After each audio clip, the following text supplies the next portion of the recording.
It's approximately 3:30 p.m. now on Sunday, November 2nd, 2025. I've already had to make two videos over the last 12 hours regarding some very violent, intrusive, surveillance-based, activity-specific, moment-by-moment slamming and banging from the Psycho directly below in 76, where the Greenville Group appears to be providing access to a violent sex offender to the unit below this one on an intermittent basis. The unit below this one is completely empty and vacant, or mostly vacant, because when the slamming and banging occurs, it reverberates throughout the unit below, and you can literally hear there's like an echo. It reverberates.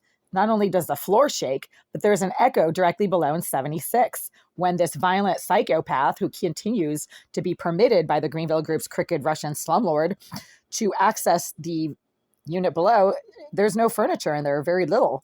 I don't know if they're sleeping on a mat on the floor. I've already mentioned this in multiple videos, but there's an echo. And then when they slam the door, it also echoes. It sounds like a hollow chamber.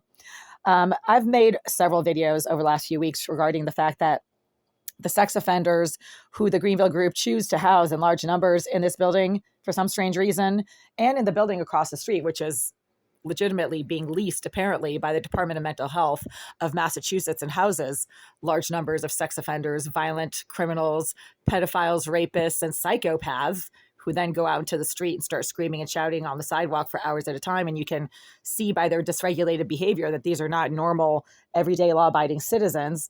The Greenville Group permits these offenders to also access the 5 Union Ave building, which, according to the crooked Russian property manager, Mr. Alisayev, is supposed to be for people who pay rent out of pocket and who have jobs and who are not part of the DMH system. I never have been. I moved in here in 2011 when this was a building that had normal people in it. All the neighbors worked.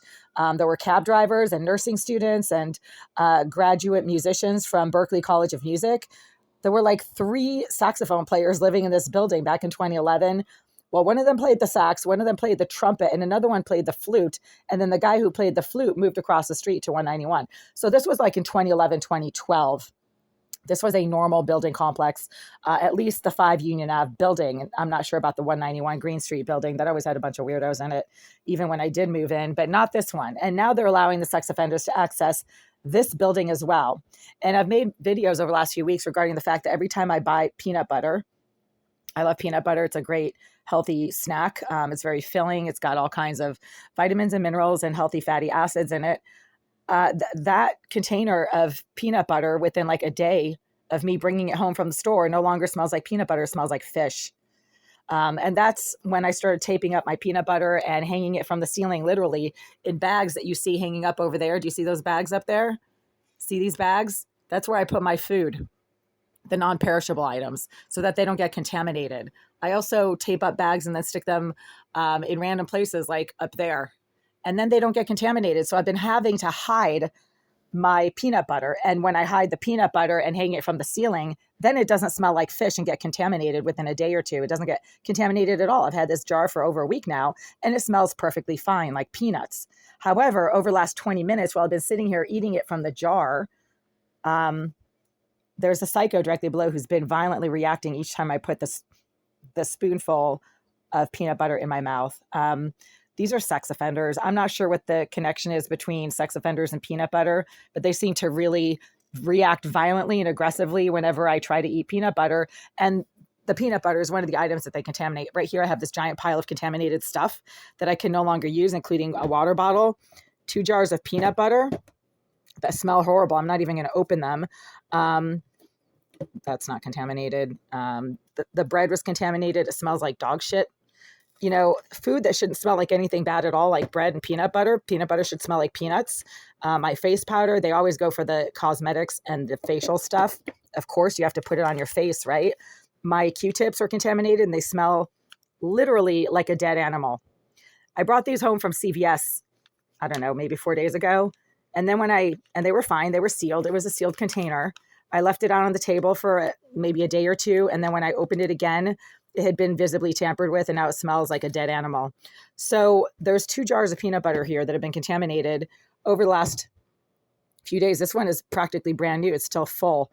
The sex offenders who managed to get into this unit, I don't even know how they managed to get in here, either when I'm out for the day or when I'm down the hall using the common bathroom. they contaminate the peanut butter. It's the number one thing that they go for. So right now, while I've been sitting here trying to quietly and silently put peanut butter in my mouth, every time I put the actual spoon in my mouth, the Psycho directly below makes a violent slamming noise.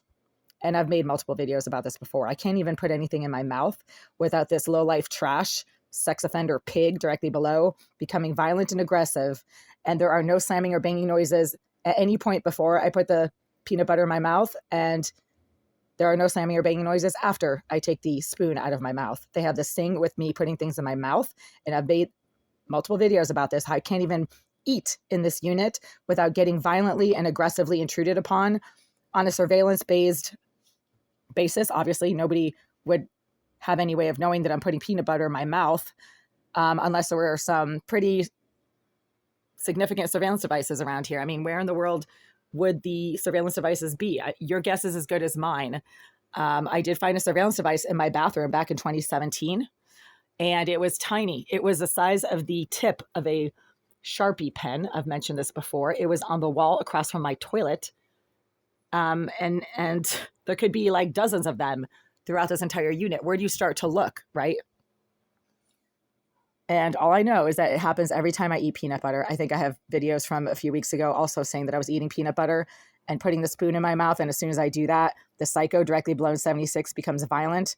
Boom, like just slam as soon as I put the spoon in my mouth. So not only are they an obsessive sex offender, they're a violent psycho who is using surveillance devices in this living space. And I can't even have a snack in the middle of a Sunday afternoon without getting violently intruded upon.